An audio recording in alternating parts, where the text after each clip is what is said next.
educate, empower, enable, impact. Thank you for tuning in to That Will Never Work podcast, where we share inspiring information and personal experiences related to business and the entrepreneurial journey from those who are leaders in their respective field. Now, here's your host, author and business coach, Maurice. Thank you very much for coming on today. Thank you for listening to That Will Never Work podcast. I have a great show for you. The gentleman that I'm going to interview today, he followed the career blueprint for security that was taught in college. You know, all of us, especially those of you who listen, knows that I'm in school to get a degree, right? And so he got a degree and a corporate job. He followed the script and achieved a good paying job in marketing at a large, successful software company. However, the script that was given, it didn't hold true for him. After 2 years at the company, he received great success, awards and things like that. The next month, he was laid off. How many of us can attest to that? And, we put in so much work and effort into something, and the next thing you know, it seemed like it's kind of taken away from us. So in that, he is the founder and CEO of Pinpoint Management. He's a seasoned business analyst working with hundreds of business owners in multiple industries with over 25 years of experience. And he has successfully worked with business owners to identify critical business needs and establish best practices to maximum profitability. And hopefully he can talk to us how we can manage all of this in this current economy. Chad, thank you very much for coming on today. Thank you, Maurice. Super happy to be with you and spend some time with your audience. I'm super excited. Thank you. Sure, no problem. So first, let's go backwards for a second, right? You talked about in your bio of, receiving all these awards and things like that, and the next thing you know, you're laid off. So how did you overcome that, feeling, those emotions, whether it was physical, situation, whatever it might have been? How did you overcome those hurdles? Yeah, great question. One thing I've learned is as I've gotten older is change happens no matter what. Mm-hmm. And it's the one constant. And sometimes we see it coming and sometimes it's thrust upon us. Right. And in my case, definitely thrust. I had my ducks all in a row, man. It was all clicking, right? Just the way everybody scripted it. And like you said, then somebody just came out of the blue and messed up all my row of ducks, man. Did not see that coming. So here's a couple of first of all, I have a soft spot in my heart for your audience, mm-hmm. People who are students, people who are on the front end of my career path. And it's not only, it's dynamic in nature, because it's not just, man, I gotta provide for a family. I gotta provide for myself. It's also, I don't want to just get a paycheck either. I want to make a difference. Mm-hmm. And how can I do both of those things? And so a lot of times we do the best with what we can. We learn as we go. And what I learned from that experience is sometimes the plans don't work out the way you originally expected. Right. And then it's adapt or perish. Then we figure it out, right? So one thing I realized that I didn't like about that situation, performing, doing everything everybody expected me, meeting their expectations and even getting rewarded, and awards for that, and then being on the wrong side of the budget sheet. And what I didn't like about that is in one moment, I felt like I was in complete control of my future based on results, based on what I was given. Like I had every indication that says, man, you're going to be with us forever, just like you planned on. And then that changed with the stroke of a pen, and I didn't see that coming at all. And here's the light at the end of the tunnel, though, or the silver lining is while I was in that job, I felt like there was part of me emotionally from 9 to 5 my life was passing by. I saw the minute hands just clicking by all day long in my little office there. There was part of me that was like, man, this isn't all me. Though there's still part of me that I know I can give, that I know is all of who I am. And my job wasn't requiring all of who I was. They're requiring probably 60% of my skill, of my creativity. It was fun, big corporate. I got to spend lots of money on marketing campaigns, travel around the United States. So cool things, but emotionally, what I was not in the script was that part of me that wasn't being fulfilled, and I didn't see any indication, no matter how long I was going to be there, that would be solved, and I wasn't quite sure how to do that. At the same time, had this regular check that came through my bank account every 5th and 20th, Right. and I thought, man, I know I've got some dreams. I had I love marketing and advertising. I had a degree in that, and that was the part that I wasn't able to, I wanted to go work with people one-on-one and make some differences that way. I was in corporate America, and there's pros and cons, right? But corporate America, you're more of a number than individual. And because of that, a lot of your stuff, I had lots of wins, but in that big pond, it was more like an ocean. Nobody saw my stuff. Right. But when I was one-on-one, man, it was life-changing, really cool things. So after hours, that's when I started living, from 5 till midnight, and it didn't feel like work. I loved working my advertising business, my consulting company. Well, sometimes when we are not on our best path, we can either choose it, or sometimes the universe gives us a nudge. In my case, it was getting laid off. And I have an uncle who I'm really close to, who I always consulted with my business. And I called him the day after I got laid off, says, guess what happened? I just got laid off. I did not get the reaction I was expecting. I wanted him to cry with me and, empathize. And man, what can we do to get you another job? He says, finally. I've been telling you to quit that job for months. I know you've got a whole other thing to offer over here. It will work out. You got to trust me. And now you got all your time is in your control. So I want to talk about that element, control. And this would be the case whether you have a job, whether you don't like exactly how the job's going and you want to craft that job into what you want, or if you feel like, you know what, I want to bet on myself and I want to be an entrepreneur and I want to go start my own business. What you get from that is you get 100% control of your time. It's our most valuable asset. You can't go borrow more of it. Once it's gone, it's gone. It's how we spend it. Yeah. More time equals more money. So it's more valuable than money.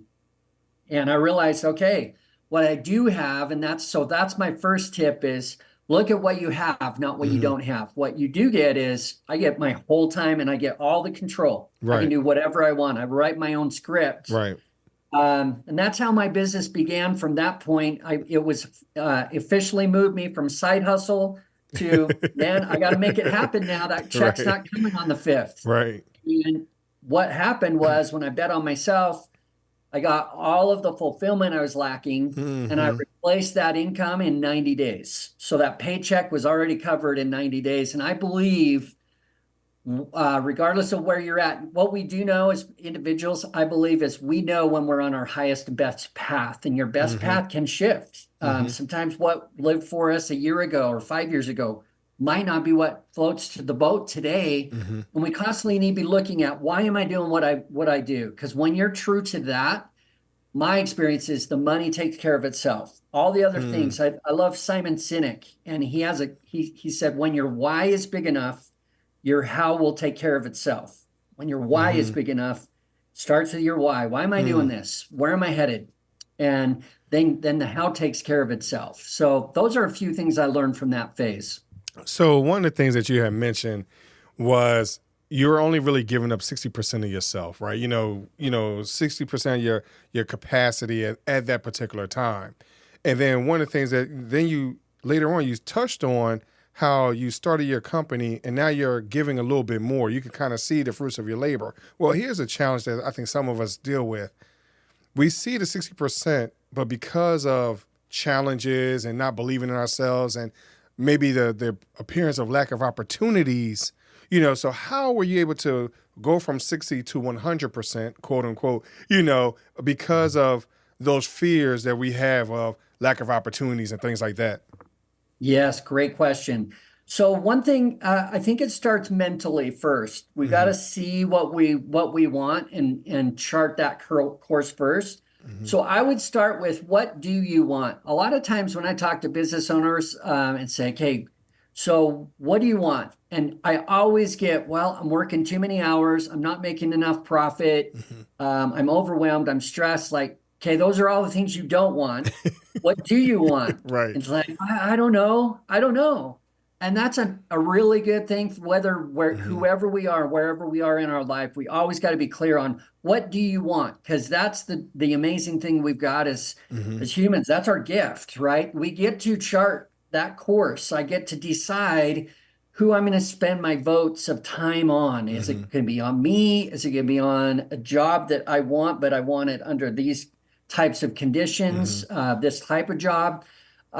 So focus on that. Second, on Hmm. focus. Focus on what's in our control, not what's out of my control. Mm. So a lot of times when we go to that space, like, well, but the economy's bad. Hmm. What if this? What if that? What if I don't make it? And we look at all of the things, take inventory in your headspace. How much of your time and your emotional focus and mental energy and resources is going to what I call out of control, things completely out of my Hmm. control, 100% out of my control. Hmm. Government, economy, inflation rates. I can't have this. I can't have that. And shift it to what is possible, what's in my control, what Hmm. could I do? Well, I could make a plan. I could sit down and look at putting my numbers together. If I were to do my business, Hmm. what would be the monthly number that I would target for the next 30 days?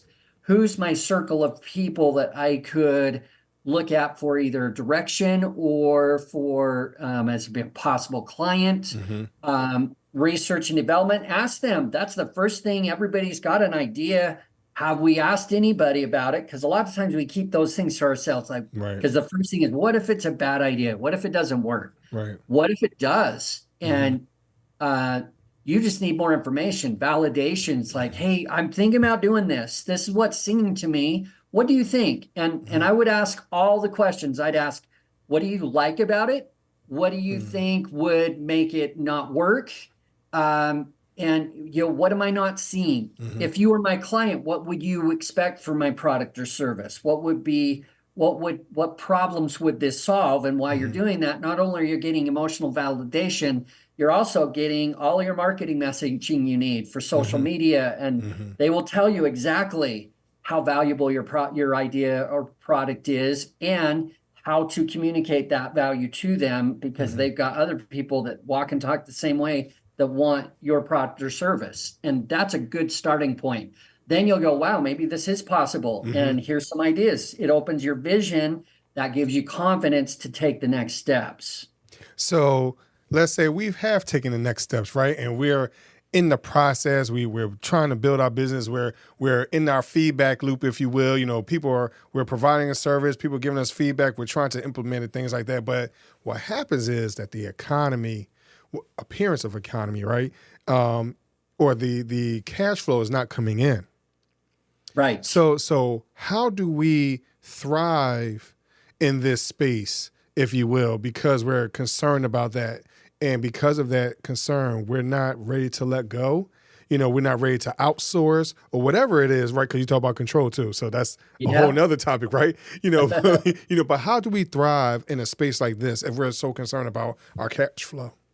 Yeah. Great question. Great question. So, money, it's all this math, and this starts with the end in mind. So what I would do is chart your destination financially. Mm-hmm. Go back to what do I want? So part of that what do I want question is not only it's got to matter to me in an emotional way, because that's what enrolls people into my vision, Mm-hmm. but then there's money. Then we got to look at the math. It's like, okay, and I usually tell my clients, it's like you've got your bus. Your bus, you can take that wherever you want to go. Mm-hmm. Your job as the driver is to know where the bus is going and to make sure the bus gets there. So when we start talking about first is here's where my bus is going, here's Mm-hmm. where I want to be. This is the lifestyle I want and how much it's going to cost me to have this type of house, live in this location, Mm-hmm. have this kind of a lifestyle. That's got a number to it. And then now I got a destination on the front of my bus. I reverse engineer that to today. Okay, so what's my average ticket for my product or service? And many widgets, how many units do I need to sell in the next, on average, 30 days? And you can even chart a course. Maybe it's more conservative, the first 30, 60, 90 days. And then after 6 months, I kind of got things rolling. I got some regular customers. You got to do your math. You got to know, and there's two things that happen when I work with business owners. The two shortfalls are they usually are not charging enough for what they do. And what happens is we've got a bigger issue about money and price than our clients do. There's people that'll pay $120,000 for a car that will get me from point A to point B that I could get a brand new car for $10,000. Right, That does right. the same thing. So there's like 100,000 plus of something in the middle there that, wow, it just makes me feel better when I Right. like how I feel. I like the reputation I get from it, whatever. I feel like a superhero. People will pay for value. So if you got hung up on money and how much I charge for what I do, you should get paid for what you're worth, what the value is of your product or service. And that's a great question, by the way, to ask your front people. What do you think this would be worth? What problems am I solving for you? And what would you not having to worry about that ever again? What price wise, what would that be worth to you in money? And then you make sure that you're not undervaluing your price. First of all, you got to raise your price because you got to get paid for what you're worth. Otherwise, we just do a lot of activity, but we're still not paying the bills. You got to make the math work. So not only am I replacing that paycheck quickly, if you got a job right now, for example, you can chart a 90-day plan. It's like, okay, I'm going to do this on the side for X amount. Once I have this many clients, I officially replaced my paycheck, and on day 91, I'm officially moving on full time with my new gig because I've got to do the math. I can't be a poor artist doing what I love, but I can't make any money at it. Got to make the money too, and that's why we got to look hard at the numbers. That's the first step. Is do you know your own math? Are you priced right? And then have you factored all your costs and expenses, both of delivering the product or service as well as other costs you've got, like, paying utilities, making your house payment, costs of running your business, hiring people at some point. Yeah. So you got to, that's how you start unraveling the fear of money, Maurice, is you got to get down and dirty with those numbers. And a lot of people don't want to get that specific. It's like, well, it stresses me out, but that's the only way you get your head around. Okay, cool. Now I know exactly how many sales, and all of a sudden you nibble this down to, okay, I need 3 deals a month to make this happen. Now I can get my head around that. And now you got the confidence and the vision that I just got to worry about today or the next 30 days. The rest will take care of itself if I know my math. So one of the things that you're talking about, I hope that the listeners are getting this right, not to feel overwhelmed. Sometimes we could feel overwhelmed in looking at the numbers, and we can also feel intimidated, in that, right? So how would you encourage someone to just get over that? Because we could look at, hey, we need to sell, I'll throw a number out there, let's say a book, right? In order for us to sell this book, we need to have $3,000 a month because those are our bills. But we need to sell 10,000 books to get to that point. So unfortunately, we could become overwhelmed. We could feel intimidated. So how would you suggest to someone to take a bite of out of that elephant, if you will? Love it. Great question. Common. You're not human if you're not feeling overwhelmed at some point. When you bet on yourself, that's the first feeling. Is like, I remember that feeling right off the gate when I got laid off. It's like, holy cow, there's no safety nets. There's nothing, no extra something. Nobody's coming to my rescue. It's me. Right. But the good news is you get big payoffs when you come to your own rescue, because now you're not contingent on somebody's timing, somebody's budget. I get to decide what all that is. So first step is to breathe. I've done this 25 years, dude, and We've grown, I used to be $100,000 company. We're over, multi-million-dollar now. And I got just as overwhelmed when I was myself as I do now. I got a team of people. It's just different forms of overwhelm. So you got to get used to recognizing that emotionally in your skin of, all right, what am I feeling? Am I breathing right now? So the first step, I've done a lot of, research on just keeping in check, staying in your lane emotionally. Because I think we all know if you get pear-shaped, emotionally, nothing else works very good at all. Right. You can't function, you can't be productive. It's tough to be focused. So you got to get a handle on that. Breathing, as crazy as it sounds, is the first step. Take some minutes and get some deep breaths and really process. The overwhelm, I believe, the other side of that coin is fear.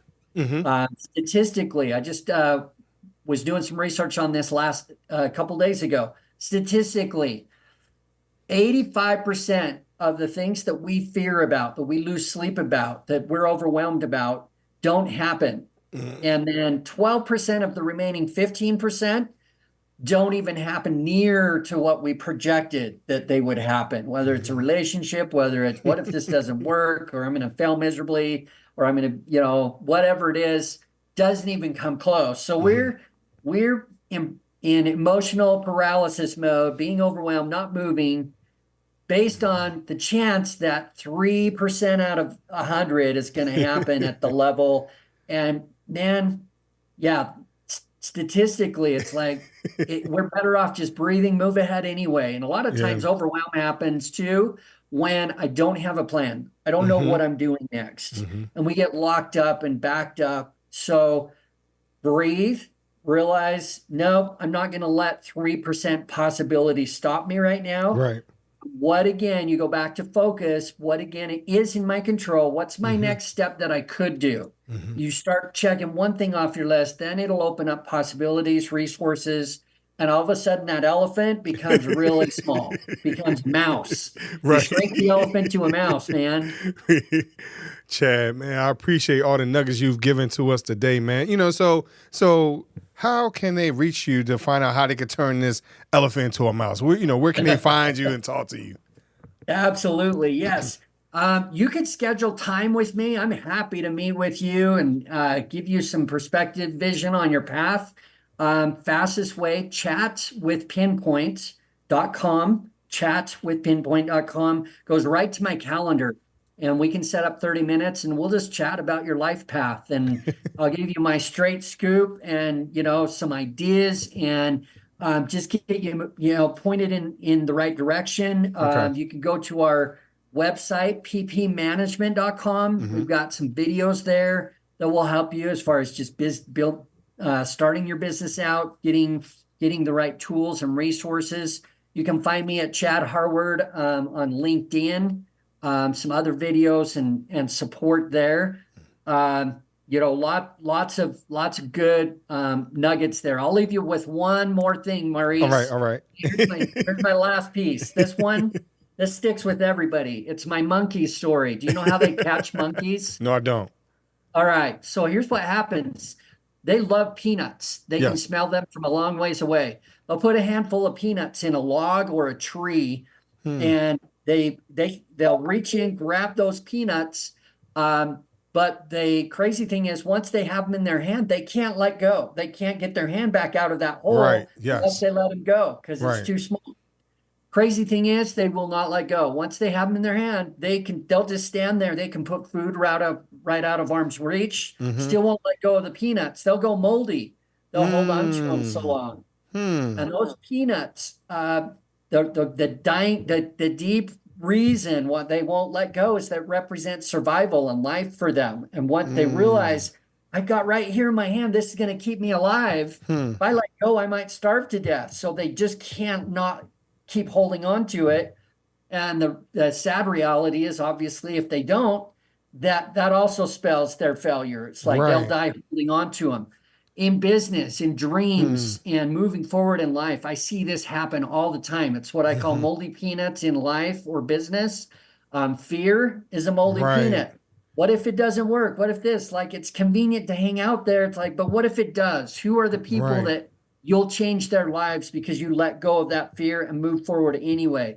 It might be, where your focus is. I don't focus on the right things. It might be, I don't want to be too specific about my goals and expectations of myself, because then if I add too much pressure to myself, which, we'll rationalize all of that. That's a moldy peanut. Anything you tolerate, that's a moldy peanut. You shouldn't have to tolerate. It's your life, your vision, your dream, pricing. I talk to people, they won't raise their prices. Like, dude, times have changed. Inflation, you've got to raise your price. Well, what if I lose my moldy customers that can't afford a ticket on my bus? And then they'll keep those customers, but they'll go out of business anyway. So that's my last piece to you and your audience, man. Wow. If you can good at just letting go, move from the monkey trap to the monkey bars. Remember those in school? You got to let go one bar to get to the other, because I want to get to the other side, but I'm not going to swing clear to in one step. Right. And I have to let go of the bar that I'm on. I'm growing a business, growing a life path is the same way. What got you here won't get you there.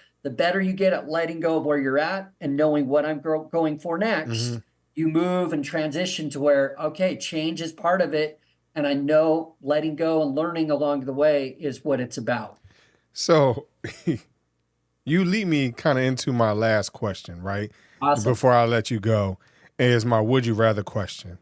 Yes. And I'm listening to you talking about, letting go of the peanuts and going another path, right? Yeah. Trying to make a decision. So my question is, would you rather choose a fork in the road or 3 doors?